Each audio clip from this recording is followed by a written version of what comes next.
Welcome into this week's Cornhusker Conversation presented by Woodhouse. I'm Jessica Coody and excited to welcome in the senior tight end Heinrich Haarberg here for this week's episode. Thanks for being here. Thanks for having me.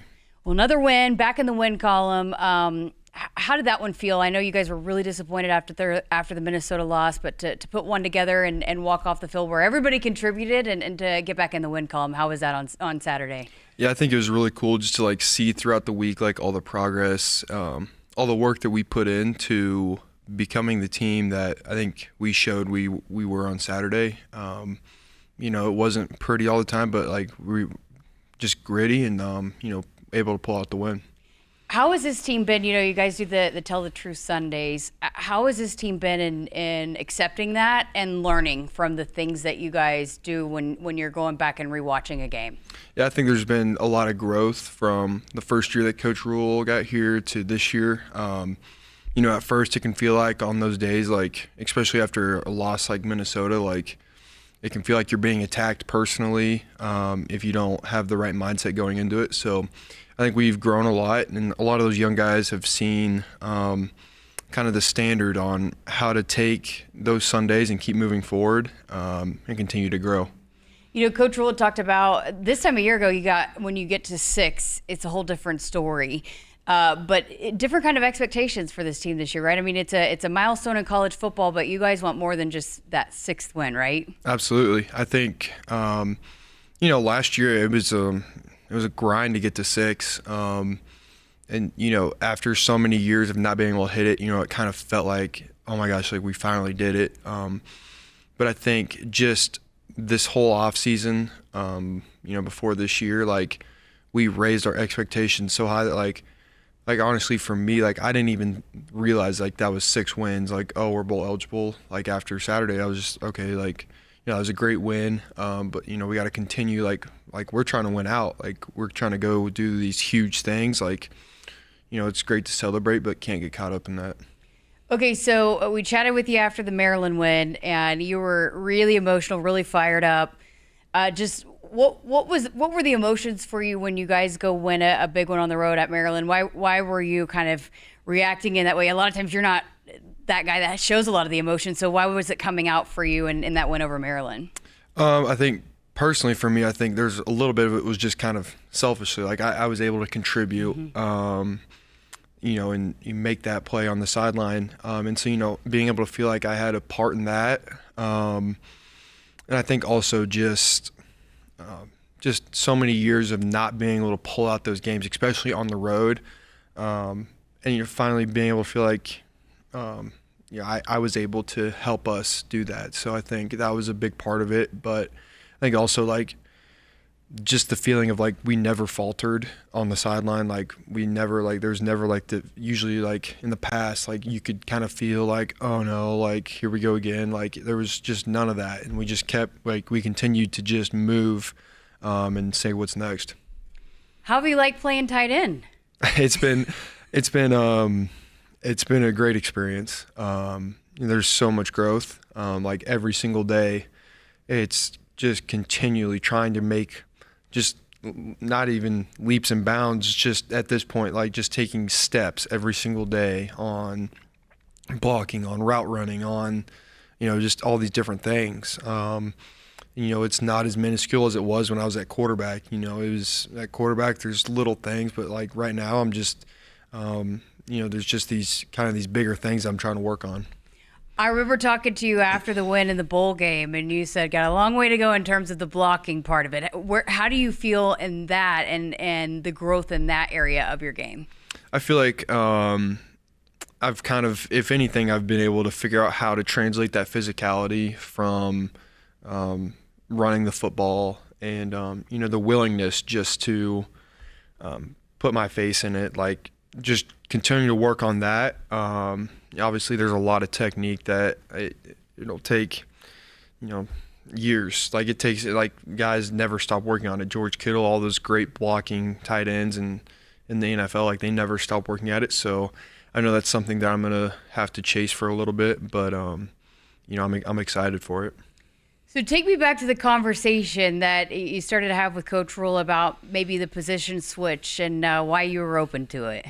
Yeah, I think, last year I sat down and I evaluated what do I want out of football. And I'd known that really my ultimate goal was to go play at the highest level.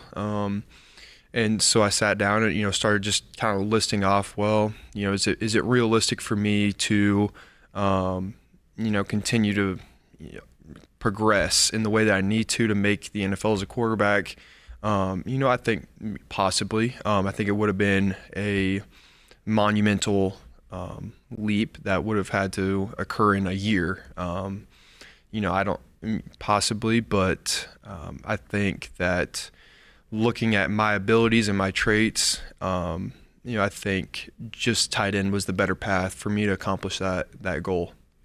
So then what did, when you had that conversation, what I guess, who was the first person that you talked to about it? And then when you called Dylan, what was his reaction to it? Yeah, I think it was kind of a smoother transition. Like, it wasn't like really abrupt. Mm-hmm. Mostly because, Dylan had settled into that role last year of, playing quarterback, and, they were still trying to find ways to get me on the field. And so it just slowly evolved from, and there's still some stuff, like even this year where I'll line up at quarterback, mm-hmm. just because I have that ability to take snaps, to do whatever. So, I slowly just kind of, it all came together and it kind of merged into, towards the end of the year last year, I was doing a little bit of both. And then finally after Iowa, started going to tight end meetings, and learning more like that base, tight end stuff, a lot of the run blocking stuff, starting to learn how to run routes, and not just try and run, I guess. So that's kind of how that transition worked. Because I asked that because I remember during the bowl preparation, Dana Holgerson talked about how comfortable Dylan was throwing you the ball throughout those practices. What was it like the first time you go out there to run routes and he's throwing you the football? It was really bizarre. Like, it felt like, ever since I've been, I think ever since I started playing football, like at the end of practice, or after practice, I would go out and I love running routes. I love just kind of feeling that, I love running. And so feeling just, I don't know, after practice, just running those routes. So it kind of felt like that for a little bit. And then it finally started to click, like, okay, like, you can't just run right at guys. You kind of have to, not create a route, but it's not going to be straight lines all the time like it is, after, like, you got to kind of be artistic, I guess. You played a little bit of receiver in high school, right? Yes. So my freshman year, Matt Masker, who broke all of Coach Frost's passing records and stuff, he was a starting quarterback for Kearney Catholic, and he's a great guy, amazing football player, but an even better guy. But so he was a senior and I was a freshman, and I was getting ready to play quarterback, but it was kind of the same thing as last year. My high school coach was like, okay, well, we can't just have you sitting on the bench.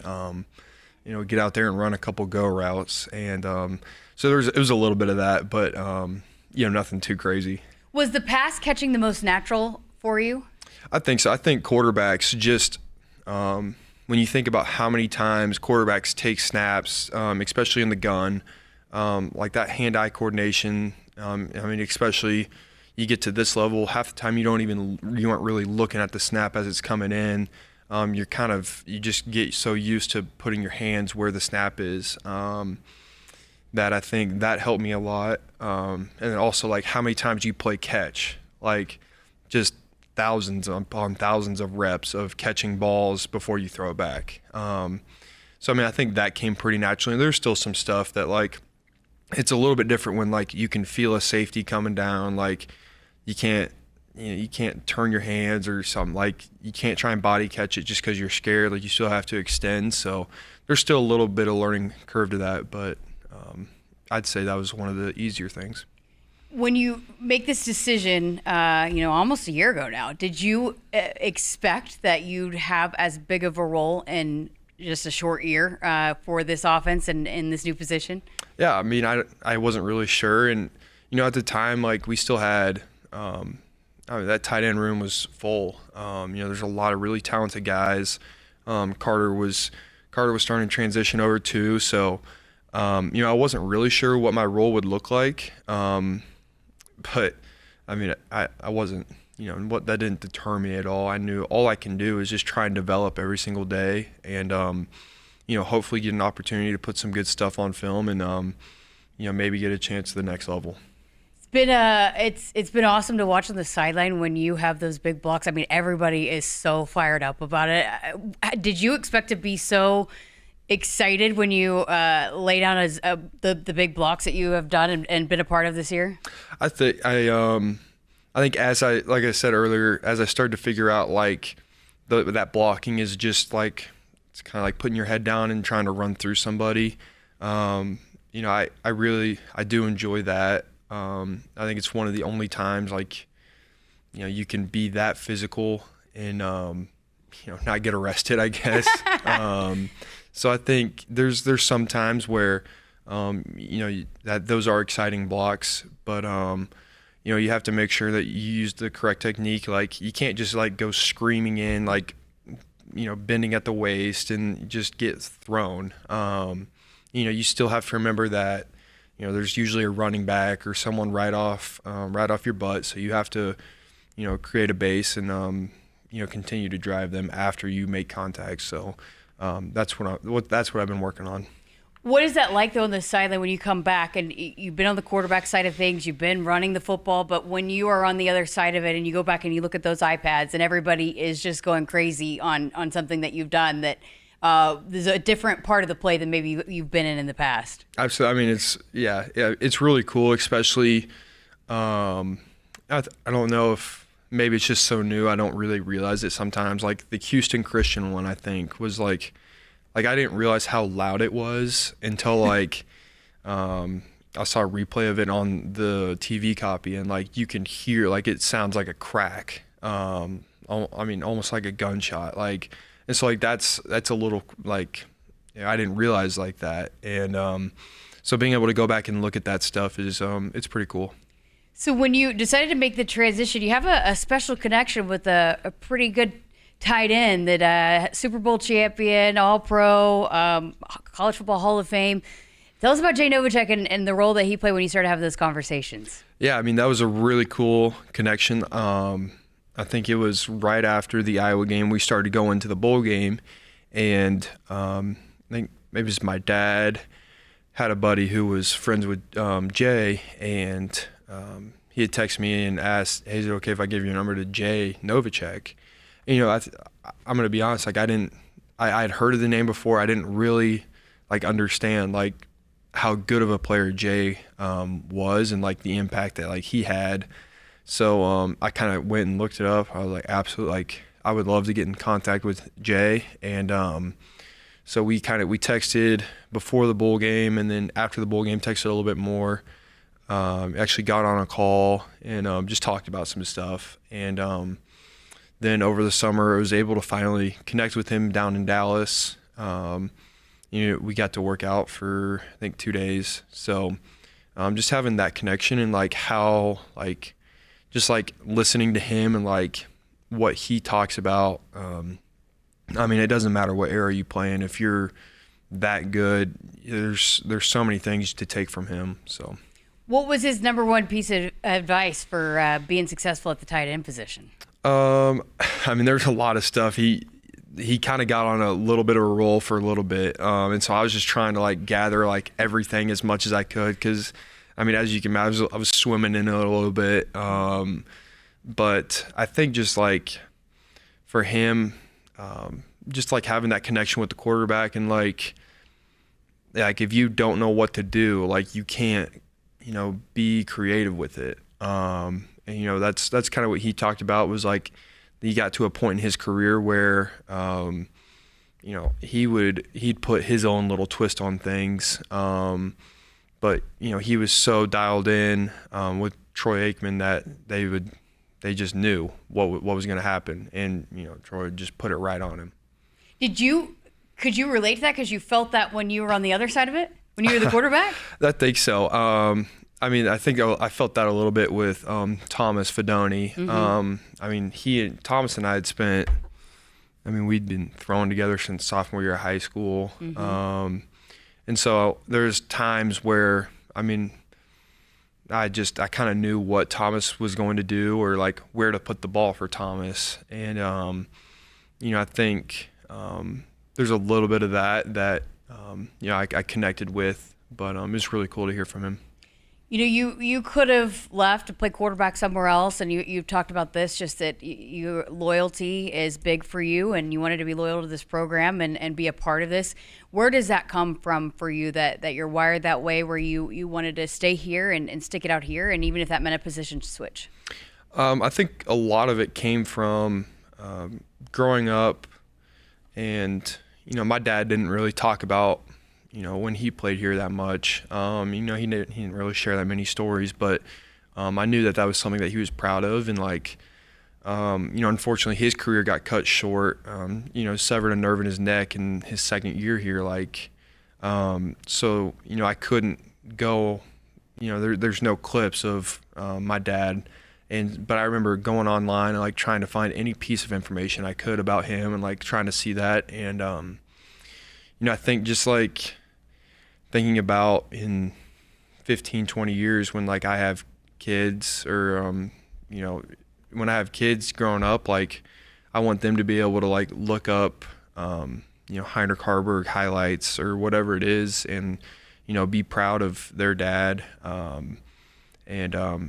think take a lesson from me on loyalty, like you said. It's not about, chasing money or, whatever that is. Money will come and go. I'm not worried about that. I really I think the most important thing to me was the legacy that I could leave here. Oh, that's great. It gives me chills. How special is it to share this with your dad then? It's really cool. I mean, I think it's, we don't really talk about it that much, but I think it's kind of, I didn't tell him when I committed, how big of a part that was, because he told me when I was in that recruiting part, don't go to Nebraska because I went there. Pick the spot that's best for you. But deep down, there's always a little piece of me that I could kind of feel I wanted to continue that legacy for him. It's something that he didn't get to continue, and I know that probably hurt him a lot, but.